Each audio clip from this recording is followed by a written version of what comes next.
আজ বলতে আসিনি নিজের কথা, শোনাবো এক অভিন্ন কথা, একটি বইয়ের জীবন কথা, যাকে বলা হয় ইংলিশ ফ্রি হ্যান্ড রাইটিং শেখার চাবিকাঠি।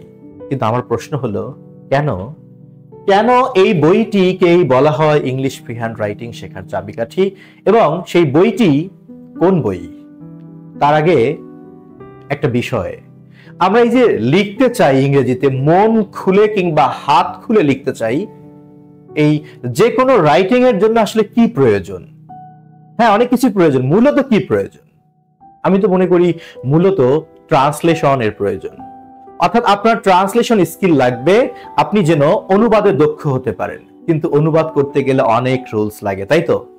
বাট এমন যদি হয় মাত্র একটি রুল দিয়ে আপনি যে কোনো ট্রান্সলেশন করতে পারবেন, কি বিশ্বাস হচ্ছে না? আমি আপনাকে দেখিয়ে দিব।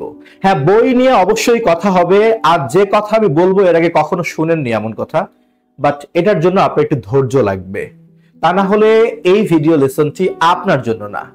আমি বলেছি এই মাত্র একটি সূত্র দিয়ে যে কোনো বাক্য অনুবাদ করা সম্ভব। প্রমাণটা দেখে নিন। যেমন ধরুন, আপনাকে প্রথমে শেখানো হলো যে একটা বাংলা বাক্যকে ইংলিশে অনুবাদ করতে গেলে আগে বাক্যের সাবজেক্ট ভার্ব অবজেক্ট খুঁজতে হয়। আপনি সবার আগে ভার্ব খুঁজে বের করবেন। ভার্বকে কে বা কারা দিয়ে প্রশ্ন করলে উত্তর হিসেবে যাকে পাবেন সে হবে বাক্যের সাবজেক্ট, আর ভার্বকে কি বা কাকে দিয়ে প্রশ্ন করলে উত্তর হিসেবে যাকে পাবেন তাকে বলা হয় কি? অবজেক্ট, সাধারণত। তো আমাদের এখানে একটা বাক্য আছে, 18 থেকে 50 বছর বয়সী মানুষদের জন্য সর্বজনীন পেনশন স্কিমের সূচনা দেশের বয়স্ক নাগরিকদের জন্য সামাজিক সুরক্ষা নিশ্চিত করবে। এই যে সেন্টেন্সটি, এই সেন্টেন্সটিতে যদি আমরা ভার্ব খুঁজি, ভার্ব হলো নিশ্চিত করবে। এটা যদি ভার্ব হয়, তাহলে আমি যদি ভার্বকে প্রশ্ন করি যে কি নিশ্চিত করবে, উত্তর হলো যে দেশের বয়স্ক নাগরিকদের জন্য সামাজিক সুরক্ষাকে নিশ্চিত করবে। ওকে ফাইন, কে নিশ্চিত করবে? কে? উত্তর হলো এই যে 18 থেকে 50 বছর বয়সী মানুষদের জন্য সর্বজনীন পেনশন স্কিমের যে সূচনাটা হলো, সেটা এই জিনিসটা নিশ্চিত করবে। তার মানে কি দাঁড়ালো? ভার্বকে কে বা কারা দিয়ে প্রশ্ন করলে আমি উত্তর হিসেবে 18 থেকে সূচনা পর্যন্ত পেলাম। তার মানে এই পুরো অংশটি হলো বাক্যের কি? সাবজেক্ট।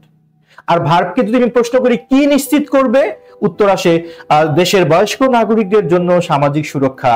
তার মানে এটা হলো বাক্যের কি বলেন? অবজেক্ট। তাহলে আমরা ভার্ব থেকে সাবজেক্ট অবজেক্ট পেলাম, তাই তো? এখন লেখার পালা। সমস্যা কি? সমস্যা হলো সাবজেক্টটা বড়, সমস্যা হলো অবজেক্টটা বড়, লং। বাট আপনাকে যদি বলি যে যখনই কতগুলো শব্দ একত্রিত হয়ে বাক্যের একটা সাবজেক্ট গঠিত হয়, কিংবা কতগুলো শব্দ একত্রিত হয়ে বাক্যের একটা অবজেক্ট গঠিত হয়, সেটা একটা ফ্রেজ। আর এই ফ্রেজকে অনুবাদ করতে হয় পেছন দিক থেকে। কেমনে সেটা? প্রথমে সাবজেক্ট নিব। সাবজেক্ট কে? সাবজেক্ট হচ্ছে এই পুরোটা। এই পুরোটার পেছনের শব্দটা কি বলেন? সূচনা। তো আমি সূচনার ইংলিশ যদি লিখে দেই, কি লিখে দিব আমি? সূচনার ইংলিশ লিখে দিলাম ইন্ট্রোডাকশন। সূচনা। ওকে ফাইন, সূচনা হয়ে গেল। ধৈর্য নিয়ে দেখলে অনেক কিছু শিখবেন এখানে। সূচনা। এবার সূচনার আগের শব্দটা কি? র। এই র এর ইংলিশ কি দিলাম? Of.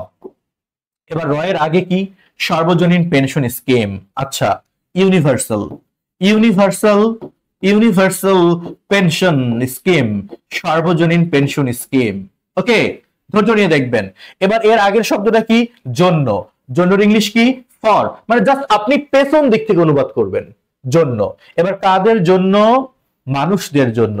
For the people, for the people, মানুষদের জন্য। ওকে, কোন মানুষ? কোন মানুষ? এখানে বলছে যাদের বয়স 18 থেকে 50 বছর। তাহলে আমি লিখলাম যে between, between, between 18 and 50। Oh no, এখানে বিটুইন এর পরে টু হবে না, অ্যান্ড হবে। যদি এখানে ফ্রম থাকতো তাহলে টু হতো। ঠিক আছে, অ্যান্ড হবে, টু হবে না। তাহলে এজ লিখতে হবে না, নাউনের পাশে সংখ্যা মানে বয়স। তাহলে যেহেতু নির্দিষ্ট একটা জিনিসের সূচনা, তাই আমরা সামনে দা দিলাম। তাহলে আমার সাবজেক্ট কি হলো? The introduction of universal pension scheme for the people between 18 and 50। Subject হয়ে গেল। ভার্ব কোনটা? ভার্ব নিশ্চিত করবে, এখনো করে নাই, করবে, ফিউচার টেন্স। আপনি চাইলে লিখবেন উইল, এনশিওর, নিশ্চিত করবে, নিশ্চিত করবে, ভার্ব হয়ে গেল। এবার আসে আমরা অবজেক্ট। কাকে নিশ্চিত করবে? কাকে? কাকে? উত্তর হলো দেশের বয়স্ক নাগরিকদের জন্য সামাজিক সুরক্ষা। এটাও অবজেক্ট, সাইজে বড়, পেছন থেকে অনুবাদ করো। তাহলে আমার পেছনের পার্টটা কি? সামাজিক সুরক্ষা। তার মানে সামাজিক ইংলিশ কি? সোশ্যাল। তাহলে আমি লিখলাম যে সোশ্যাল।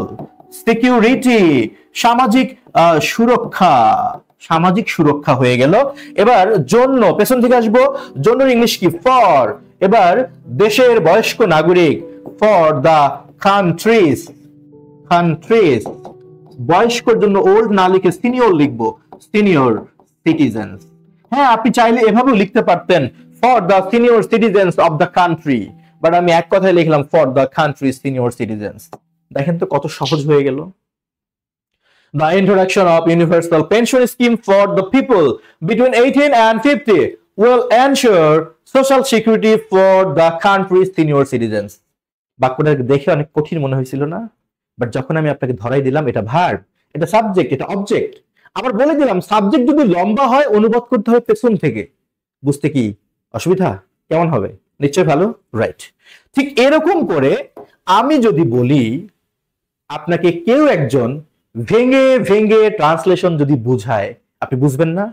বুঝবেন না? কেমনে বুঝবেন? খেয়াল করেন, ভেঙে ভেঙে ট্রান্সলেশন কেমনে হয়। যেমন আমি এই মুহূর্তে যে বইটির কথা বলছি, যাকে আমি বলেছিলাম ইংলিশ ফ্রি হ্যান্ড রাইটিং এর চাবিকাঠি, কেন বলেছিলাম আমি আপনাদের একটু বোঝানোর চেষ্টা করি। যেমন ধরেন আমাদের এটা একটা অনুবাদের পেজ, এখানে একটা বাক্য আছে, আপনারা হয়তো বাক্যটা দেখতে পাচ্ছেন, স্ক্রিন সাদা হওয়াতে একটু দেখতে অসুবিধা হতে পারে, বাট একটু দেখার চেষ্টা করেন। এখানে লেখা আছে, ওই বট গাছটির নিচে বসে থাকা ছেলেটি প্রাকৃতিক দুর্যোগ থেকে পাখিদেরকে নিরাপদ রাখার মতো কিছু কৃত্রিম এবং নিরাপদ বাসা নির্মাণ করেছে। এটা বাক্য। এই বাক্যের ভার্বকে, এই বাক্যের ভার্ব হলো নির্মাণ করেছে বা করিয়াছে। আমি যদি প্রশ্ন করি কে নির্মাণ করেছে, উত্তর আসে ওই বালকটি। কোন বালকটি? আরে ভাই কোন বালকটি? তখন উত্তরটা কি হয়? যে ওই বটগাছটির নিচে বসে থাকা ছেলেটি বা বালকটি। এটা হলো আমার বাক্যের কে? সাবজেক্ট। এবার ভার্বকে প্রশ্ন করেন কি নির্মাণ করেছে, উত্তর হলো প্রাকৃতিক দুর্যোগ থেকে পাখিদেরকে নিরাপদ রাখার মতো কৃত্রিম এবং নিরাপদ বাসা। এটা হলো অবজেক্ট। কি সুন্দর করে বাক্যটাকে ভেঙে দেওয়া আছে। এবার আমরা অনুবাদ করব। তো সাবজেক্টটা কে যেন? ওই বটগাছটির নিচে বসে থাকা ছেলেটি, এটা সাবজেক্ট। তো আমি কি লিখেছি? The boy standing under the banyan tree. But আপনি এভাবে বুঝতেছেন না। আপনাকে বোঝানোর জন্য সুন্দর করে বলা হয়েছে সাবজেক্টটি কয়েকটি শব্দ নিয়ে গঠিত হওয়া, এটি একটি ফ্রেজ এর কাজ করে, যাকে পেছন দিক থেকে অনুবাদ করলে হয় এরকম। কিরকম? আগে ছেলেটি, ছেলেটির ইংলিশ দিলাম দা বয়। তার আগের শব্দটা কি? বসে থাকা। বসে থাকার ইংলিশ দিলাম স্ট্যান্ডিং। আচ্ছা, এখানে বসে থাকা বা দাঁড়িয়ে থাকা, এখানে স্ট্যান্ডিং এর জায়গায় সিটিং দিব, সিটিং। ওকে, এবার আসি, এটা একটা মিস্টেক ব্যাপার না। বসে থাকা, তার আগের শব্দটা কি? নিচে। নিচের ইংলিশ কি দিলাম? আন্ডার। আচ্ছা, এবার নিচের আগের শব্দটা কি? ওই বটগাছটি। তাহলে আন্ডার দা ব্যানিয়ান ট্রি। তাহলে কি সুন্দর একটা সাবজেক্ট হলো না? The boy sitting under the banyan tree, subject হয়ে গেল। এবার ভার্ব কি? নির্মাণ করেছে। আমি ইংলিশ কি লিখেছি? Has build. কেন হ্যাজ বিল্ড লিখলাম? এটা প্রেজেন্ট পারফেক্ট টেন্স। কেমনে বুঝবো? একটা বাংলা ক্রিয়ার শেষে আসি, আসো, আসে, আসেন থাকলে সেটা প্রেজেন্ট পারফেক্ট টেন্স হয়। যেমন নির্মাণ করি আছে, আছে। যেহেতু এটা প্রেজেন্ট পারফেক্ট টেন্স, তাই আমরা সাবজেক্টের পরে হ্যাভ হ্যাজ দিয়ে ভার্বের পাস্ট পার্টিসিপল দিয়েছি। এবার অবজেক্ট কি? প্রাকৃতিক দুর্যোগ থেকে পাখিদের নিরাপদ রাখার মতো কিছু কৃত্রিম এবং নিরাপদ বাসা। তাহলে অবজেক্টটাও সাইজে বড়, একেও পেছন থেকে অনুবাদ করতে হবে। তাহলে পেছন থেকে অনুবাদ করলে আসে পেছনের পার্টটা কি? পেছনের পার্টটা হলো কিছু কৃত্রিম এবং নিরাপদ বাসা। এর ইংলিশ আগে লিখছি সাম আর্টিফিশিয়াল এন্ড সেফ নেস্ট। এবং তারপর এই বাসার আগের শব্দটা কি? নিরাপদ রাখার মতো। এই যে নিরাপদ রাখার মতো ইংলিশ লিখেছি টু প্রোটেক্ট। এবার তারপর তার আগের শব্দটা কি? পাখিদেরকে, তার জন্য বার্ডস। তার আগের শব্দটা কি? থেকে, থেকের জন্য কি? ফ্রম। তার আগেরটা কি? প্রাকৃতিক দুর্যোগ, এজন্য কি লিখেছি? Natural calamities. তাহলে পুরো সেন্টেন্সটা কি হলো?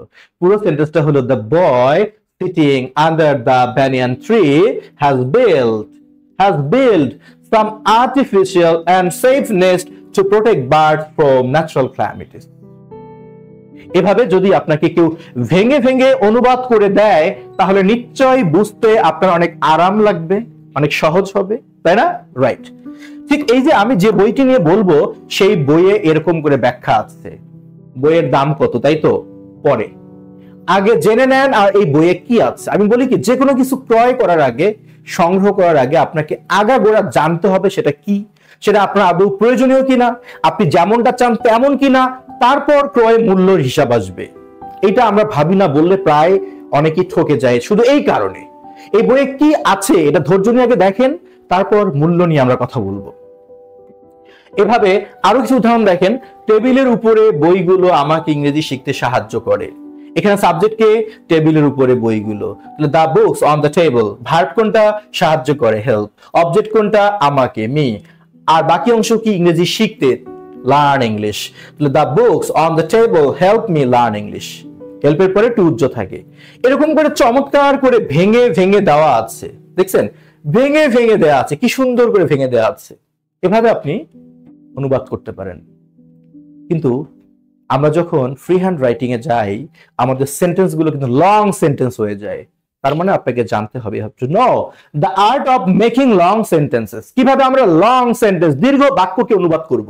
খেয়াল করেন এই বই আমরা কিভাবে সাজিয়েছি। একটা বাক্য দেখেন, বিশাল বড় বাক্য, প্লিজ ভয় পাবেন না। কি লেখা আছে এখানে?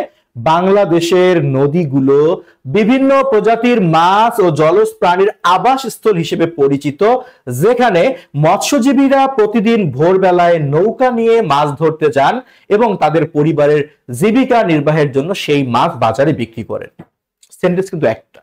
এরকম লং সেন্টেন্সকে ট্রান্সলেট করতে গেলে আমাদের করণীয় কি? চলুন দেখে আসি আমার এই বইয়ে কি লেখা আছে। করণীয় হলো, প্রথমে আমরা বাক্যটাকে ভেঙে নিব বাক্যটাকে। কিভাবে ভাঙবো? এই বাক্যে কয়টা অংশ আছে দেখে নেন। এই বাক্যে তিনটা বাক্য অংশ আছে। একটা হলো বাংলাদেশের নদীগুলি বিভিন্ন প্রজাতির মাছ ও জলজ প্রাণীর আবাসস্থল হিসেবে পরিচিত, এটা একটা পার্ট। তারপর যেখানে মৎস্যজীবীরা প্রতিদিন ভোরবেলায় নৌকা নিয়ে মাছ ধরতে যান, এটা একটা পার্ট। এবং তাদের পরিবারের জীবিকা নির্বাহের জন্য সেই মাছ বাজারে বিক্রি করেন। তাহলে কয়টা পার্ট হলো? তিনটা পার্ট। চলুন এবার পার্ট এ কে অনুবাদ করি, মানে প্রথম পার্টটা বাংলাদেশের নদীগুলি বিভিন্ন প্রজাতির মাছ ও জলজ প্রাণীর আবাসস্থল হিসেবে পরিচিত। তাহলে আমরা এখানে ভেঙে দিয়েছি এই বাক্যের সাবজেক্টকে। এই সাবজেক্ট হচ্ছে বাংলাদেশের নদীগুলি। তার ইংলিশ কি হবে? The rivers of Bangladesh. ভার্বকে পরিচিত, আর নোন। আবার কমপ্লিমেন্টটা কি হিসেবে পরিচিত? বিভিন্ন প্রজাতির মাছ ও জলজ প্রাণীর আবাসস্থল। আপনারা তো জানেন যে কোনো কিছু সাইজে বড় হলে পেছন থেকে অনুবাদ করতে হয়। তাহলে পেছনের পার্টটা হলো আবাসস্থল, তাহলে অ্যাজ দ্য হ্যাবিটেট। এবার জন্যর ইংলিশ হচ্ছে ফর, কাদের জন্য? বিভিন্ন প্রজাতির মাছ ও জলজ প্রাণী, various species of fish and aquatic animals. তাহলে পুরো সেন্টেন্সটা কি হলো? The rivers of Bangladesh are known as the habitat for various species of fish and aquatic animals. তাহলে এভাবে যদি আপনাকে একটা বাক্য ভেঙে দেয়া হয়, আপনি কেন বুঝবেন না? আপনার কি হাউস টিউটর দরকার আছে? আমার তো মনে হয় নেই, যদি আপনি ধৈর্য নিয়ে বইটা পড়তে পারেন। আচ্ছা, এবার আসেন পার্ট বি টা আমরা দেখি একটু। পার্ট বি তে বলছে যেখানে মৎস্যজীবীরা প্রতিদিন ভোরবেলায় নৌকা দিয়ে মাছ ধরতে যান।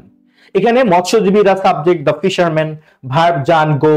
অবজেক্ট হচ্ছে বা অ্যাডভার্বিয়াল হলো মাছ ধরতে, to catch fish. Adverb of time হলো প্রতিদিন ভোরবেলায়, every morning. Adverb of manner হলো নৌকা নিয়ে, উইথ আ বোট। তাহলে পার্টটা হলো what the fisherman go to catch fish every morning with a boat. Part C, এবং তাদের পরিবারের জীবিকা নির্বাহের জন্য সেই মাছ বাজারে বিক্রি করেন। তাহলে দে, ভার্ব সেল, অবজেক্ট সেই মাছ, those fish. Adverb of place বাজারে। আর রিজন কি? তাদের জীবিকা নির্বাহ, মানে ফর দেয়ার ফ্যামিলিস লিভলিহুড। পুরো পার্টটা কি? And they sell those fish at the market for their families livelihood. এভাবে তিনটা পার্ট আপনাকে ভেঙে বোঝানোর পর আমরা আবার সেই বাক্যটা নিয়ে আসছি বাংলায়, এবং তার ইংলিশ অনুবাদ দেখতেছেন দুইটা। প্রথমটা কি?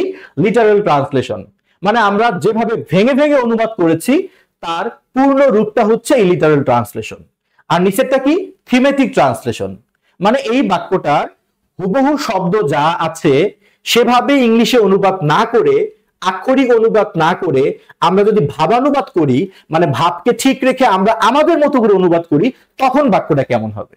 যেমন তখন বাক্যটা হয়েছে, the rivers of Bangladesh serve as a home to many fish and aquatic species, and every morning fishermen use boats to catch fish, selling them at the market to support their families.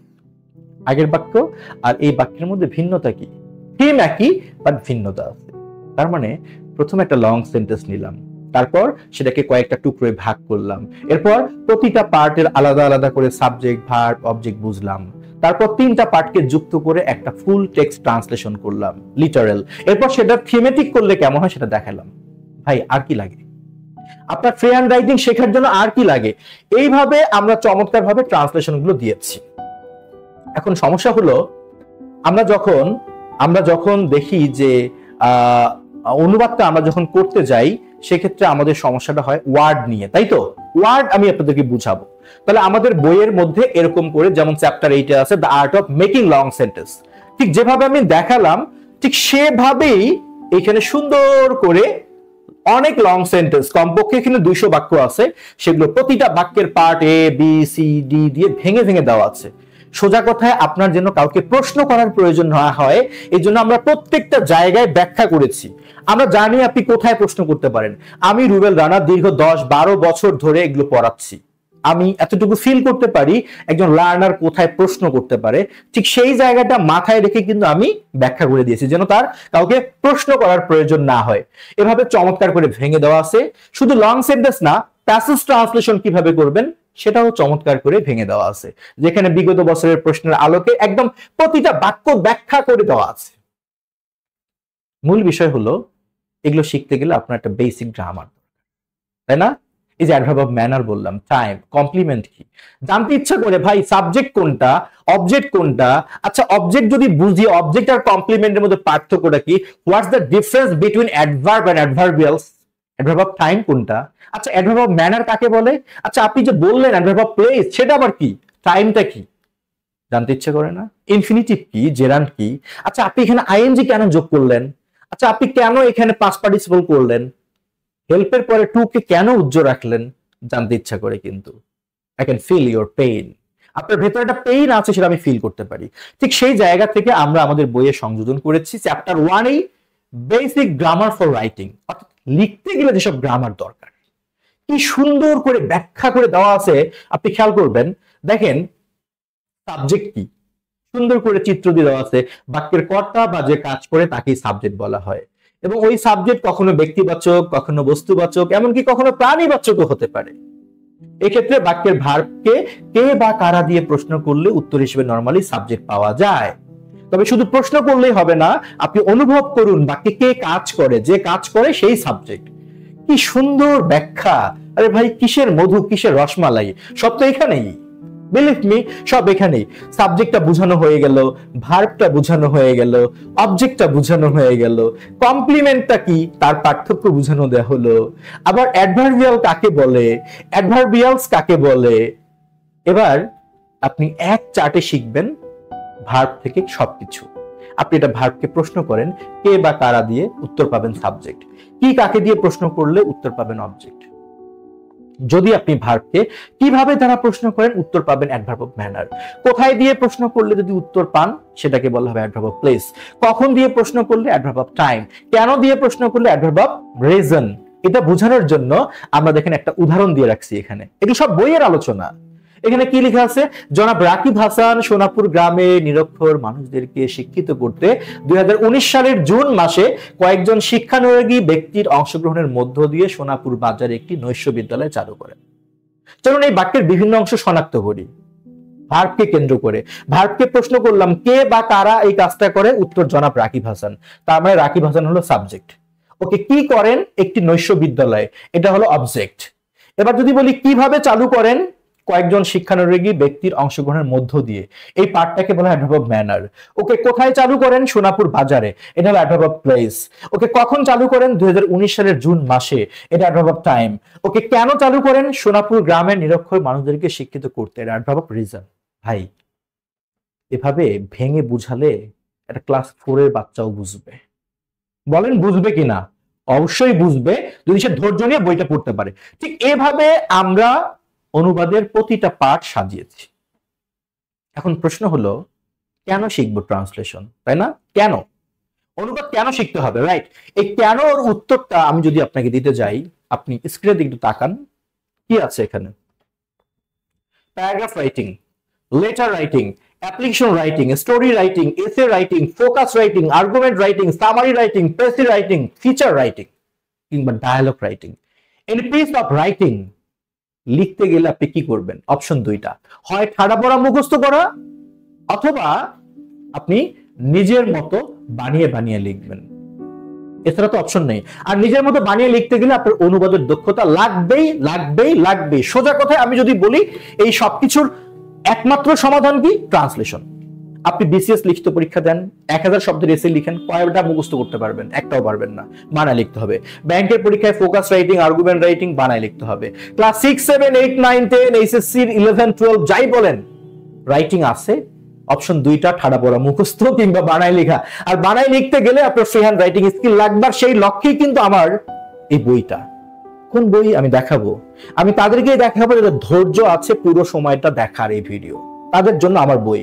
সত্যি বলতে আমি বইটা আসলে একদম আম জনতার উদ্দেশ্যে বিক্রি করার জন্য বইটা আমি তৈরি করিনি। আমি কখনোই কাউকে অনুরোধ করব না, ভাই প্লিজ প্লিজ আমার এই বইটা কিনুন কিনুন, না, কখনোই বলবো না। যার মনে হবে এমন একটা বই আমি চেয়েছিলাম যে মন থেকে ফিল করবে, তার জন্য আমার বই। এই বই লাখ লাখ কপি বাজারে সেল হোক, এটা আমি চাই না।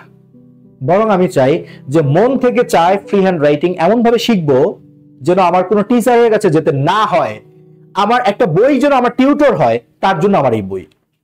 খেয়াল করবেন, এই বইয়ে ফোকাস রাইটিং এত সুন্দর করে ব্যাখ্যা দেওয়া আছে। ফোকাস রাইটিং জিনিসটা কি, ব্যাপারটা আমি একটু বলি। ফোকাস রাইটিং হচ্ছে একটা রচনার নির্দিষ্ট একটা পয়েন্টকে কেন্দ্র করে লেখাকে আমরা বলি ফোকাস রাইটিং, তাই তো? নরমালি ব্যাংকের লিখিত পরীক্ষাগুলোতে আসে। আর এই ফোকাস রাইটিংটা এসএসসি, এইচএসসি পরীক্ষার্থীদের জন্য কম্পোজিশন রাইটিং একই রকম। তো কম্পোজিশন বা ফোকাস লিখতে গেলে আসলে কি হয় খেয়াল করেন। চ্যাপ্টার 13-এ আমরা সুন্দর করে লিখে দিয়েছি the art of focus writing. একটা ফোকাসের সত্যি বলতে সূচনা মানে ইন্ট্রোডাকশনটা খুব আকর্ষণীয় হওয়া জরুরি, যেটা কেউ বোঝে না। সবাই শুধু লিখে দেয় নরমালি যে this topic is very important, as it is very important, so I think it is very important. এইসব আজাইরা কথা দিয়ে হবে না। কথা আছে না একটা, আগে দর্শনধারী পরে কি গুণ বিচারী। আপনার একটা এসের ইন্ট্রো যদি সুন্দর হয় তাহলে না লেখক মজা পাবে ভেতরে কি আছে। আপনার ইন্ট্রো সুন্দর না, ভালো লাগবে না। যেমন ধরেন না, আজকে আপনি আমার ভিডিওটি দেখতেছেন, যদি আমার সূচনার কথাগুলো আপনার ভালো না লাগতো আপনি কিন্তু এতক্ষণ পর্যন্ত দেখতেন না, এটাই বাস্তব। একটা ইন্ট্রোডাকশনকে আকর্ষণীয় করার উপায় কি খেয়াল করেন। ইন্ট্রোকে আকর্ষণীয় করার মূল উপায় হচ্ছে আপনি যে টপিক নিয়ে লিখতে চান সেই টপিকের পুরো রিফ্লেকশন ইন্ট্রোতে থাকবে। যেমন ধরুন আমি একটা এসের কথা বলি, demographic dividend in Bangladesh prospects and challenges. মানে বাংলাদেশের মোট জনসংখ্যার মধ্যে দেখা যায় বেশিরভাগ মানুষ হচ্ছে কর্মক্ষম আর অল্প কিছু মানুষ হচ্ছে তারা ডিপেন্ডেন্ট। বলা যায় 66% পিপল আছে যারা চাইলে কাজ করতে পারে, আর 34% পিপল আছে যারা হচ্ছে ডিপেন্ডেন্ট। এটাকে আমরা বলি ডেমোগ্রাফিক ডিভিডেন্ড, জনসংখ্যা বিষয়ক সুবিধা। এর উপর আপনি একটা ফোকাস করে একটা এসে লিখবেন। তো সূচনাটা কেমন হতে পারে খেয়াল করেন, ধৈর্য নিয়ে একটু দেখতে হবে। আমি সূচনায় লিখেছি দ্য ডেমোগ্রাফিক ডিভিডেন্ড। আমি যদি আপনাদের একটু বড় করে দেখাই, হ্যাঁ এবার দেখতে পাবেন এখানে কি লেখা আছে, the demographic dividend is a বুন। খেয়াল করে যান কত সুন্দর করে একটা লেখা আছে, the demographic dividend is a বুন, একটা আশীর্বাদ। which has been born, এটা which has been টাকে উজ্জ্বল রাখা হয়েছে আর কি। The demographic dividend is a boon born from the burden of overpopulation, মানে অধিক মাত্রায় জনসংখ্যা বাংলাদেশে, তার মাঝে আশীর্বাদ হিসেবে জন্ম নিয়েছে ডেমোগ্রাফিক ডিভিডেন্ড। কি সুন্দর কথা। তারপর কি লিখেছি, Bangladesh has been undergoing this demographic transition since the 2000, সেই 2000 সাল থেকে বাংলাদেশ এই পিরিয়ডের মধ্য দিয়ে যাচ্ছে। কিসের জন্য? Thanks to the rise of its working age population, এর কর্মক্ষম লোকের সংখ্যা বৃদ্ধি পাওয়ার কল্যাণে। while the demographic dividend creates opportunities for accelerating the country's economic growth, যেখানে এই ডেমোগ্রাফিক ডিভিডেন্ড বাংলাদেশের অর্থনৈতিক প্রবৃদ্ধি বৃদ্ধির জন্য সুযোগ সৃষ্টি করে দেয়, সেখানেই the absence of prudent policies to implement these opportunities, এইসব পদক্ষেপ বাস্তবায়ন করার জন্য যেসব পদক্ষেপ দরকার সেগুলোর অনুপস্থিতি has become an obstacle, একটা বাধা হয়ে দাঁড়িয়েছে to harnessing the demographic dividend। খেয়াল করছেন, জাস্ট সূচনাতে আমি বুঝাইলাম ডেমোগ্রাফিক ডিভিডেন্ডটা কি, কবে উৎপত্তি হলো এটা মানে প্রভাব কি, উপকারী কি, আর এর বাধা কি, আমি যা রচনায় বর্ণনা করতে চাই তার একটা রিফ্লেকশন ইন্ট্রোতে কিন্তু পাওয়া গেছে। কেমন হবে? এরকম ইন্ট্রো হলে তো আপনি মার্কস পাবেন। শুধু তাই না, আপনার সুবিধার্থে এটা বাংলা অনুবাদ দেওয়া আছে। এভাবে শুধু সূচনা না, পুরো এসেটাকে কিভাবে বডি লিখবো, কিভাবে টপিক প্যারাগ্রাফ সেন্টেন্সটা লিখবো, প্রতিটা প্যারাতে টপিক সেন্টেন্স আমরা কিভাবে লিখবো, এরপরে আসেন টপিক সেন্টেন্সের পরে আমরা কনক্লুশনটা কিভাবে লিখবো, সুন্দর করে একদম ভেঙে ভেঙে দেওয়া আছে। এই যেটা বডি, এটা এখানে প্রথম বাক্যটাকে টপিক সেন্টেন্স বলা হয়েছে। কেন এর নাম টপিক সেন্টেন্স হলো, কিভাবে আমি টপিক সেন্টেন্স বানাবো, তারপরে বাংলা অনুবাদটা কি, দেখেন একদম ভেঙে ভেঙে দেওয়া হয়েছে। কনক্লুশন কিভাবে লিখবেন, কনক্লুশনের রিস্টেটমেন্ট কিভাবে থাকবে, রিকমেন্ডেশন কিভাবে থাকবে, চমৎকার ভাবে বাংলা অনুবাদ সহ দেওয়া হয়েছে। এরপর এভাবে আমরা যত এসে দিয়েছি সবগুলোর বাংলা অনুবাদ আছে।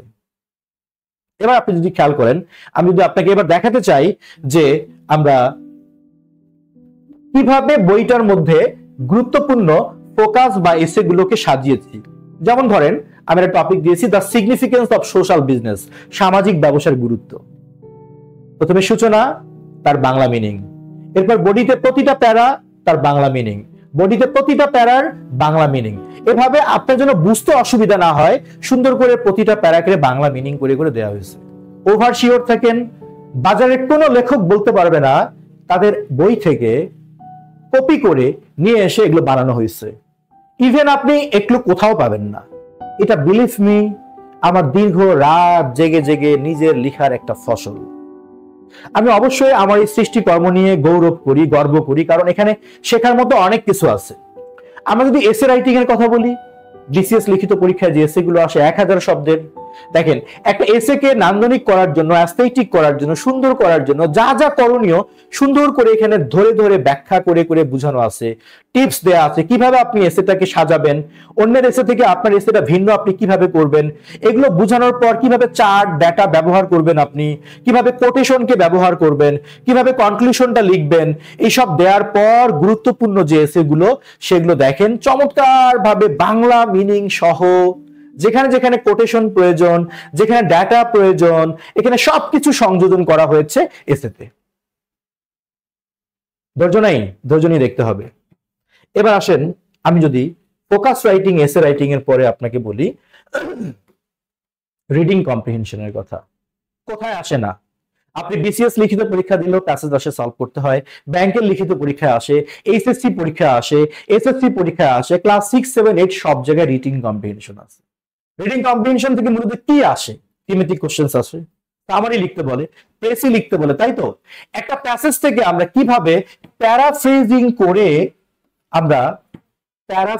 করে কিভাবে উত্তর লিখতে পারি, প্যারাফ্রেজিং জিনিসটা কি, এর কৌশল কিন্তু এখানে বর্ণনা করা হয়েছে। ছোটবেলার মতো আপনি প্যাসেজ থেকে একটা সেন্টেন্স হুবহু ধরে নিয়ে এসে যদি লিখে দেন তাহলে কিন্তু কাজ হবে না। আপনাকে কি করতে হবে? রিডিং কম্প্রিহেনশনের জন্য, যেমন এখানে এই প্যাসেজটা দেখেন, এটা একটা প্যাসেজ। এই প্যাসেজের কোথাও না কোথাও কিন্তু থিমেটিক প্রশ্নগুলোর উত্তর লুকিয়ে আছে, বাট সেটা আপনি হুবহু লিখবেন? একদম না। সেটাকে আপনি কিভাবে লিখবেন আমরা আপনাকে এখানে বুঝাই দিয়েছি। এখানে আমরা আপনাকে বুঝাই দিয়েছি, খেয়াল করে দেখেন। যেমন এই প্রশ্নটা আসেন, what would be the outcome, ফলাফলটা কি হতে পারে, if conflicts between nations can't be settled, দুই দেশের মধ্যে দ্বন্দ্ব নিরসন না করলে ফলাফল কি হতে পারে। এই প্রশ্নের উত্তর কিন্তু প্যাসেজের মধ্যে আছে। কোথায় আছে? এই প্রশ্নের অধিকাংশ শব্দগুলো খুঁজে পাওয়া যায় প্যাসেজের 5 নং লাইনের শেষ অংশে। অর্থাৎ এই যে এটা হলো সেই সেন্টেন্স। এই সেন্টেন্সটাকে কিভাবে আমরা প্যারাফ্রেজিং করে নিজের মতো করে উত্তর করতে পারি সেটা এখানে দেখানো হয়েছে, এরপরে উত্তরটা দেওয়া হয়েছে। খেয়াল করছেন? এইভাবে রিডিং কম্প্রিহেনশন, সামারি রাইটিং, কিভাবে আপনি অনেকগুলো শব্দকে সামারাইজ করে অল্প শব্দে নিয়ে আসতে পারবেন, সবকিছু বর্ণনা করা আছে আমাদের রিডিং কম্প্রিহেনশন অংশে। এবার মূল বিষয় হলো ব্যাংকের লিখিত পরীক্ষায় আর্গুমেন্ট রাইটিং আসে না?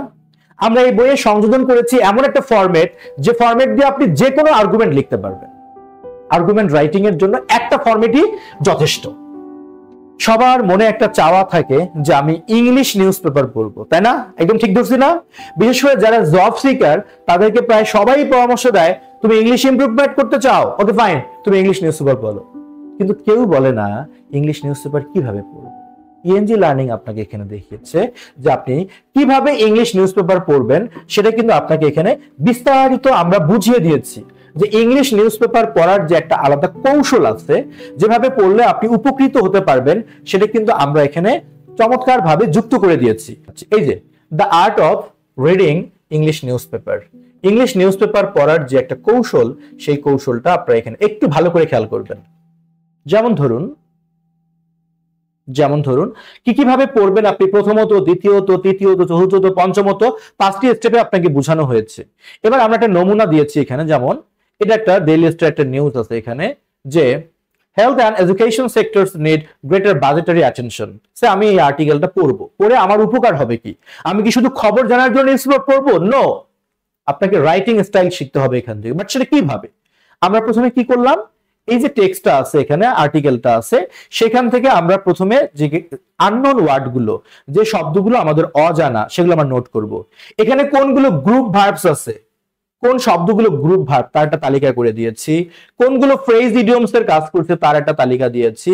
এরপর এখান থেকে গুরুত্বপূর্ণ শব্দ যেগুলো আপনার অজানা আছে, important words from the above text, সেই ওয়ার্ডগুলোর বাংলা মিনিং আমরা দিয়েছি। আপনি এগুলো শিখবেন। তারপর আমরা সেই আর্টিকেলটাকে যখন সব শেখা শেষ, তখন আমরা আর্টিকেলের প্রতিটা প্যারাকে ধরে ধরে বাংলা অনুবাদ করে দিয়েছি। আপনি কেন বুঝবেন না বলেন? এখানে প্রত্যেকটাকে আমরা এখানে ভেঙে ভেঙে দিয়েছি। এবার আসেন মূল সমস্যাটা আমি বলি। সবকিছু ঠিক আছে, আমরা দুর্বল কোথায়? আমরা লিখতে গেলে আটকে যাই কোথায়? ভোকাবুলারিতে। রাইটিং এর সবচেয়ে বড় সমস্যা হচ্ছে এটাই যে আমরা লিখতে গেলে আটকে যাই। এর জন্য সলিউশনটা কি? এর জন্য সলিউশন আছে তো। এর জন্য সলিউশন হলো আমরা আপনাকে টপিক বেস অনেকগুলো ওয়ার্ড দিব। অর্থাৎ আপনি যে ওয়ার্ডগুলো পড়লে আমরা আপনাকে বিভিন্ন টপিকের উপর ওয়ার্ড দিব। আমরা এই বইয়ের মধ্যে মোট 23টি টপিক রেখেছি। যেরকম, যেমন দেখেন, topic based vocabulary and practice in writing. যেমন banking related words and phrase, অর্থাৎ ব্যাংক বা ইকোনমি নিয়ে লিখতে গেলে আপনার যেসব ওয়ার্ড ফ্রেজ ফ্রিকুয়েন্টলি দরকার হয় তার তালিকা আছে এখানে। হ্যাঁ, আমি জানি আপনি বলতেছেন মনে থাকে না, তাই তো? ভোকাবুলারি মনে থাকে না, এটা কমন প্রবলেম। এটার জন্য আমরা বসে নাই। আমি রুবেল রানা এটার জন্য আপনার জন্য যেটা করেছি, প্রতিটা টপিক বেস ওয়ার্ড ফ্রেজ গুলো শেষ করার পর এই ওয়ার্ড গুলো ব্যবহার করে, এই ফ্রেজ গুলো ব্যবহার করে একটা বাংলা অনুচ্ছেদ রেখেছি। যেমন বাংলাদেশের আর্থিক খাত একাধিক সমস্যার মধ্য দিয়ে যাচ্ছে। অনেক আর্থিক প্রতিষ্ঠান বর্তমানে দেউলিয়া হওয়ার ঝুঁকিতে রয়েছে, কারণ তারা সময় মতো ঋণের সুদ পরিশোধ করতে পারতেছে না। এগুলো অনুবাদ করতে গেলে কিন্তু আপনার সেই ওয়ার্ডগুলোই লাগবে।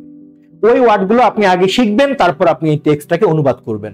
আমি জানি অনুবাদ করতে গেলে আপনার জন্য কষ্ট হবে, এই জন্য এখানে আবার প্রতিটা সেন্টেন্সকে আমরা ভেঙে ভেঙে দিয়েছি, কোনটা সাবজেক্ট ভার্ব অবজেক্ট ব্যাখ্যা করেছি। মানে আপনার আর কি চাই? এইভাবে যদি আপনি শিখতে পারেন, এটার শাব্দিক অনুবাদ কেমন হবে, এটার লিটারাল ট্রান্সলেশন কেমন হবে, এটা থিমেটিক ট্রান্সলেশন কেমন হবে দিয়েছি আমরা। অর্থাৎ ওটাকে শাব্দিক অনুবাদ করলে কেমন হবে, ওটার ভাব অনুবাদ করলে কেমন হবে, এভাবে বিভিন্ন টপিকের উপর আমরা ওয়ার্ড ফ্রেজ যোগ করেছি। যে টপিকগুলো আপনি শিখলে আশা করি পরীক্ষায় এসে, কম্পোজিশন, প্যারাগ্রাফ, ফোকাস যাই আসুক না কেন, এই টপিকগুলোর বাইরে কিছু নাই। ভাই কি আসবে বলেন? হয় অর্থনীতি নিয়ে আসবে, না হলে পরিবেশ নিয়ে আসবে, না হলে সাহিত্য নিয়ে আসবে, না হলে সোশ্যাল ইস্যু নিয়ে আসবে, অথবা গ্লোবাল ইস্যু নিয়ে আসবে। যা নিয়ে আসতে পারে আমরা সব কিছু এখানে রেখে দিয়েছি আপনার সুবিধার্থে। মজার বিষয় কি জানেন? আপনার পড়তে পড়তে গিয়ে মনে হইতে পারে, ইস, যদি এই বইয়ের এই টপিকটা আমাকে বইয়ের লেখক একটু পড়াই দিত। যদি আর্গুমেন্ট রাইটিং এর ফরম্যাট শিখতে গিয়ে মনে হয়, ইস, যদি আমাকে কেউ একটু হাতে কলমে পড়াই দিত, যদি অনুবাদটা আমাকে দেখাই দিত।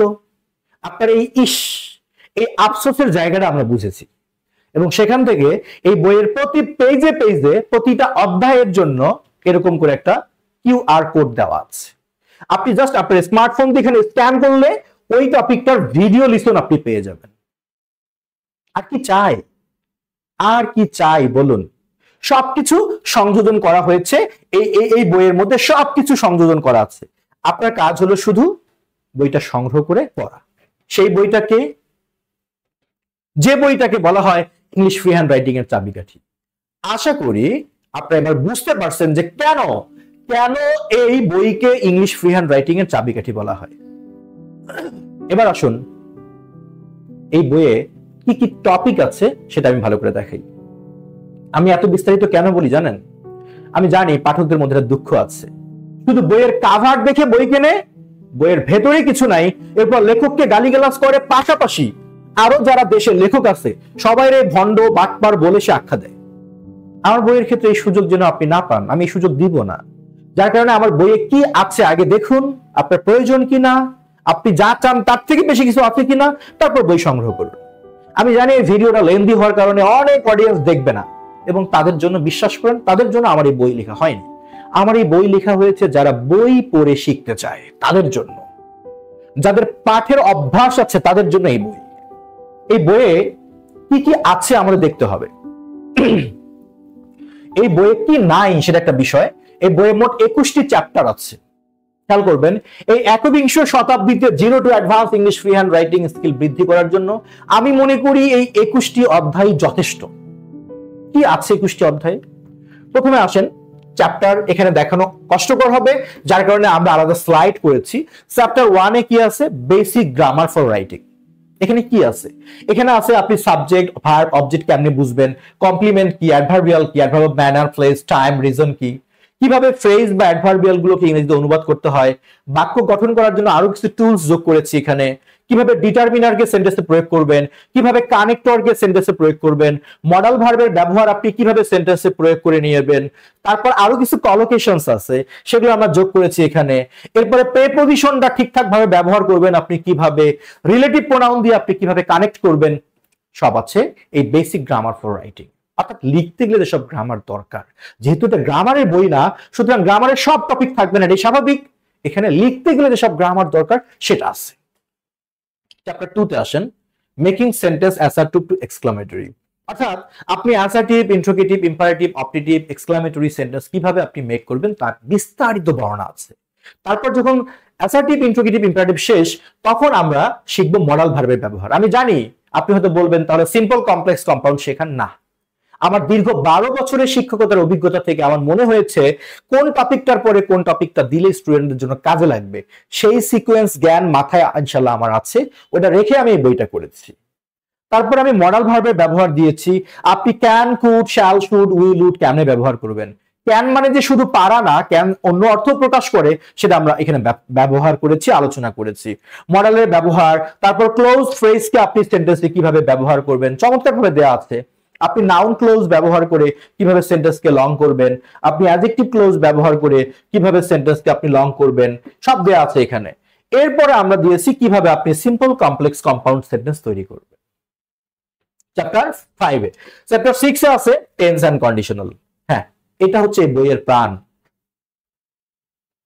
টেন্সের অধ্যায়টা পড়তে গেলে আপনার কাছে মনে হবে যে রুবেল রায়না আপনাকে নিজে হাতে কলমে বুঝাচ্ছে। এত সূক্ষ্মভাবে, এত বিস্তারিতভাবে আলোচনা করা আছে, আমি নিশ্চিত আপনি বই সংগ্রহ করার পর আমাকে ধন্যবাদ দেওয়ার জন্য খুঁজে বেড়াবেন। আমি এটা নিশ্চয়তা দিতে পারি ইনশাআল্লাহ। টেন্স যখন শেখানো শেষ, তারপর আমরা অ্যাক্টিভ সেন্সে কেমনে বাক্য লিখবো আর প্যাসিভ সেন্সে কেমনে বাক্য লিখবো তার ওয়ে দেওয়া আছে। এরপর আমরা আসছি লং সেন্টেন্স। হ্যাঁ, এখন আমরা শিখবো একটা, আমি যদি 4 লাইন 5 লাইন লম্বা বাক্য লিখতে চাই কিভাবে লিখবো, তখন পসিবল। যদি আপনি ধারাবাহিকভাবে 7টা চ্যাপ্টার শেষ করে আসেন, তাহলে 8 নম্বর চ্যাপ্টারে গিয়ে আপনার লং সেন্টেন্স লিখতে অসুবিধা হবে না। বাট ধারাবাহিকতা নষ্ট করলে আপনি এই বইয়ের কিছুই বুঝবেন না। আপনাকে চ্যাপ্টার 1, 2, 3, 4 ধরে আসতে হবে। চ্যাপ্টার 8-এ আসেন, 9-এ কি আছে? Passage translation. লং সেন্টেন্স তৈরি করা শেখানোর পর প্যাসেজ ট্রান্সলেশন, যেগুলো বিসিএস এর প্রশ্ন আছে, ব্যাংকের প্রশ্ন আছে, বিভিন্ন প্রতিযোগিতামূলক বিশ্ববিদ্যালয়ে ভর্তি পরীক্ষার প্রশ্ন আছে, এখানে সব আছে। প্যাসেজ ট্রান্সলেশন বাংলা থেকে ইংলিশ আছে, আবার ইংলিশ থেকেও বাংলা আছে। আরে ভাই না, অনুবাদ মানে শুধু বাংলা ইংলিশ না, ইংলিশ থেকে বাংলা অনুবাদের কৌশলও এই বইয়ে চমৎকার ভাবে আছে। এরপরে আছে আপনার টপিক বেস ওয়ার্ড। এটা শুরুতে কেন দেয়নি? আমি আসলে শুরুতে চেয়েছি আপনার ভান্ডারে যা আছে তাই দিয়ে আগে লেখা শেখেন। লেখা যখন শেষ, আপনি যখন সেন্টেন্স দাঁড় করানো শিখে গেছেন, এখন আপনার সেন্টেন্সের মান ডেভেলপ করতে হবে। এর জন্য কি লাগবে? মানসম্মত ওয়ার্ড লাগবে, লেক্সিকনস লাগবে, ভোকাবুলারি লাগবে।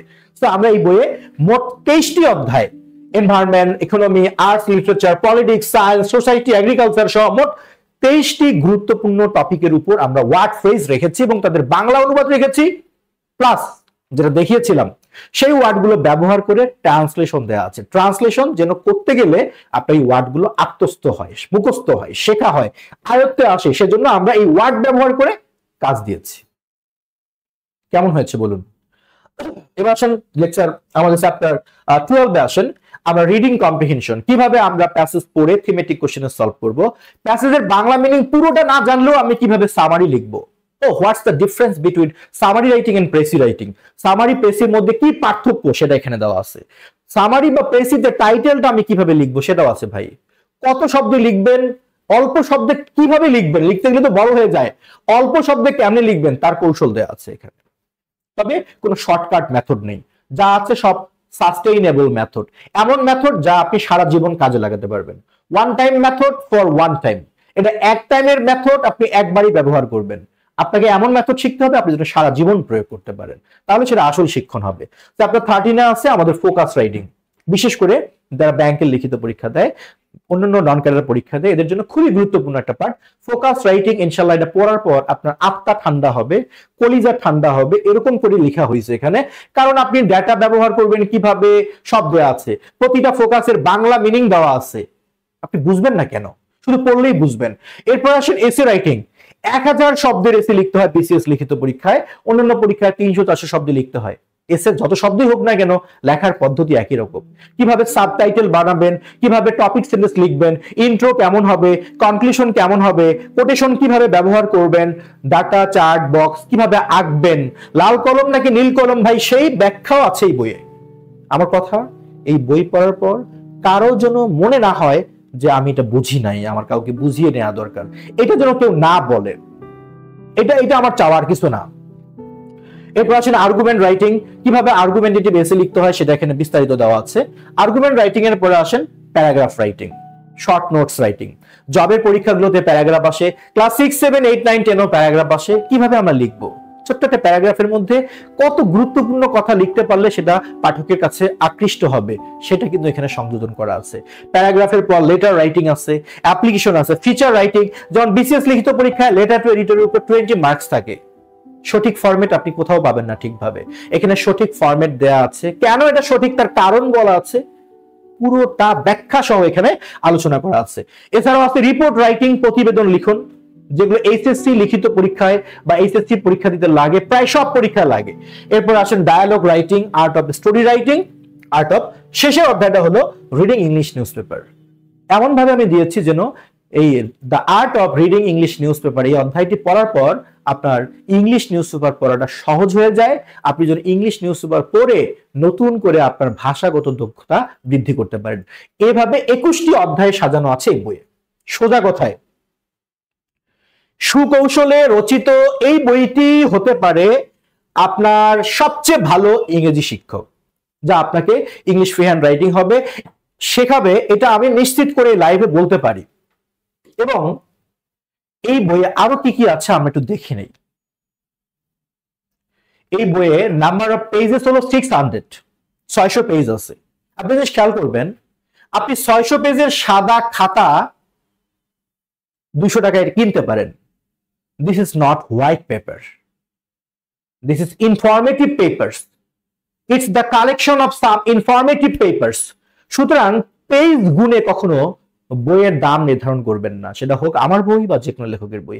একজন লেখক আপনার কাছে সাদা পেজ বিক্রি করে না, একজন লেখক তার আইডিয়া আপনার কাছে শেয়ার করে কতগুলো বর্ণ, শব্দ, বাক্যে।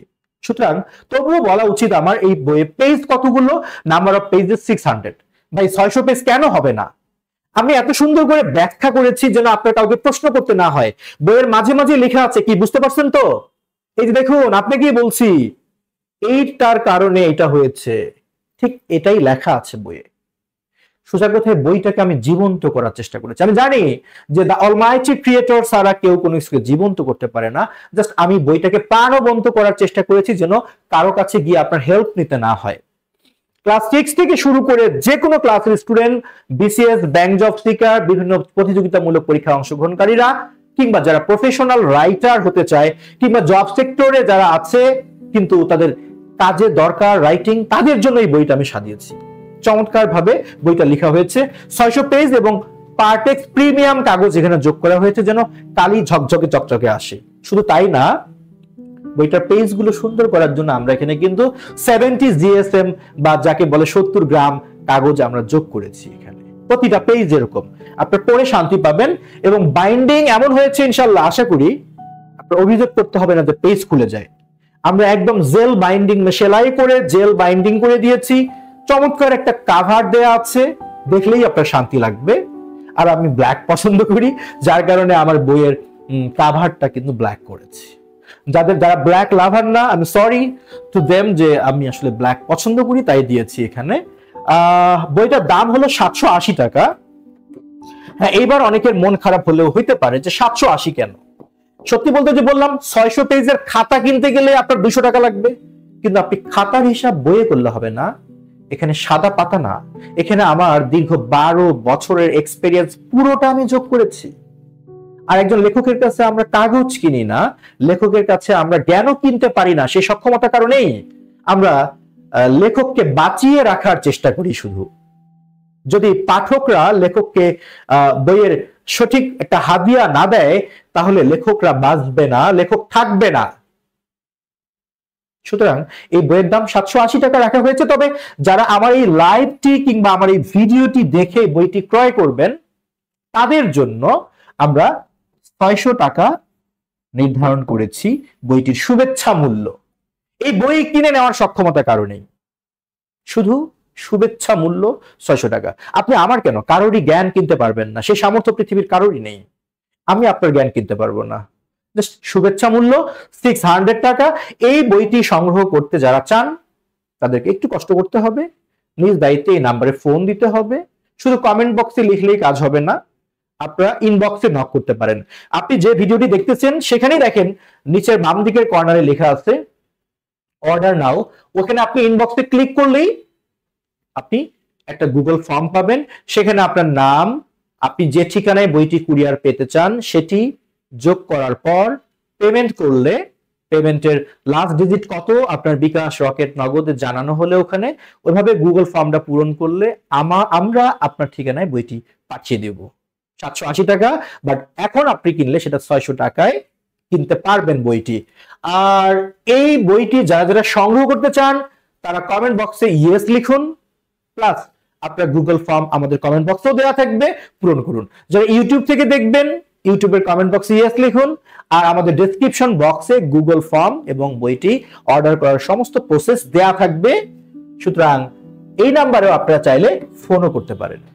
তো এই ছিল zero to advanced English free hand writing বই। বইটির নাম সবশেষে বললাম। আমি এমনই, আমি যখন ক্লাসরুমে ঢুকি তখন নিজের নাম আগে বলি না, আমি আগে পড়াই, তারপর আমি বলি যে আমি কে। আমি এখানেও তাই করলাম, কি আছে সেটা বুঝালাম, শেষে বললাম এই বইয়ের নাম খুবই সাধারণ নাম, zero to advanced English free hand writing. BCS written English, bank written English cover করবে, আইএলটিএস রাইটিং কাভার করবে এবং class 6 to HSC academic writing cover করবে ইনশাল্লাহ। আশা করি বইটা সংগ্রহ করার পর আবারও আপনি ইনবক্সে নক করে আমাকে ধন্যবাদ জানাবেন। সবার জন্য শুভকামনা রইল।